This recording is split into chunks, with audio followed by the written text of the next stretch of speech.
Well, in the warm-up, I was very precise. I like the same warm-up every single time. I like to do forehand cross-court, backhand cross-court, forehand down the line, backhand down the line volleys, overhead serve. Serve to specific boxes and specific places. And then key to my warm-up was also the return of serve. That was one of my best shots. So many people forget that. So the return of serve, where I have my coach serve 10 to the forehand and 10 to the backhand, and I just wanted to make sure that I had a groove, so that first point, when I went out there, I felt like I could pretty much hit that return on a dime if I needed to. So that's the warm-up. I like to be in the locker room with plenty of time. You know, there's some players that walk in 5 minutes before and change and go out on court. I like to be in there with an hour, a good hour, get my shower. I take my feet up every single time, and this whole process kind of puts you in a zone, kind of like the Zen mode where you're kind of slowing down and you're kind of just thinking about your match. I didn't like a lot of music. You know, if I did, it was kind of slow music. It wasn't really a lot of active music. Had to make sure that I was hydrated and ate properly, because you know that if you're going out there and you have a 2-3 hour match, you know, you need to have that fuel in your body. So probably didn't eat correctly back there. A lot of steak the night before, whereas today you're talking about pastas and carbohydrates.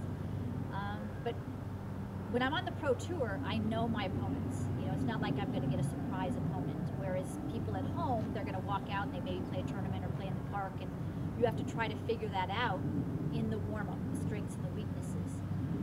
Funny enough, I didn't talk to my coach too much about strategy before, because I just felt like I knew the players pretty well. And it was interesting, last year at the US Open, Martina, we were going over our 81 match, and she kind of thought that I'd gotten coaching in the middle of the third set tiebreaker because I changed my tactics.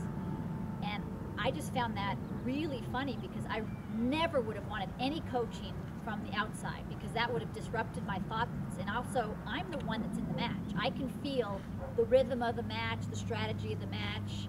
I would never want anybody telling me what to do on the court, because I think I know better how to apply my tactics.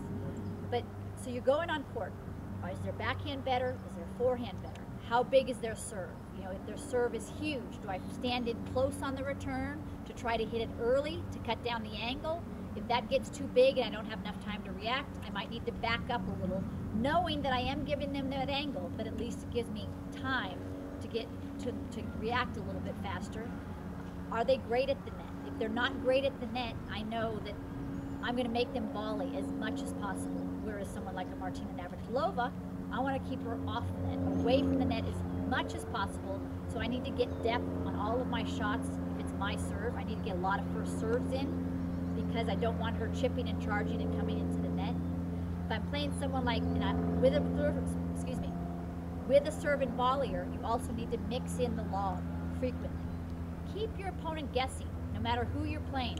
A baseliner, a serve and volleyer, you throw in the lob. If you're playing a baseliner, throw in the drop shot once in a while, so they never know what pattern you're going to come up with.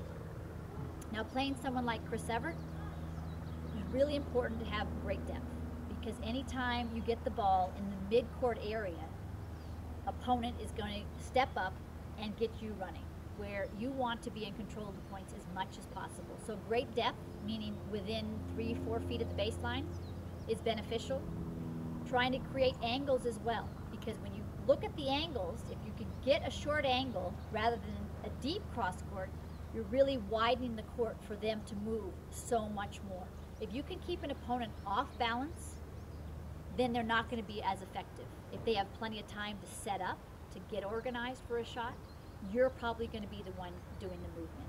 So you want to try to control the points as quickly as possible. Try to get that first strike. So if you know that your opponent has a soft second serve or an attackable second serve, you're going to try to go big on that return as much as possible.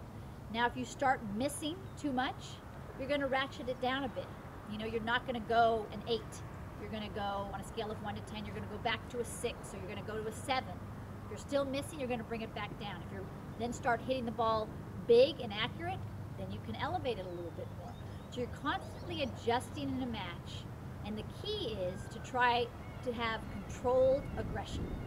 So you want to be aggressive as much as possible up to where the risk level gets too high and you start making too many errors.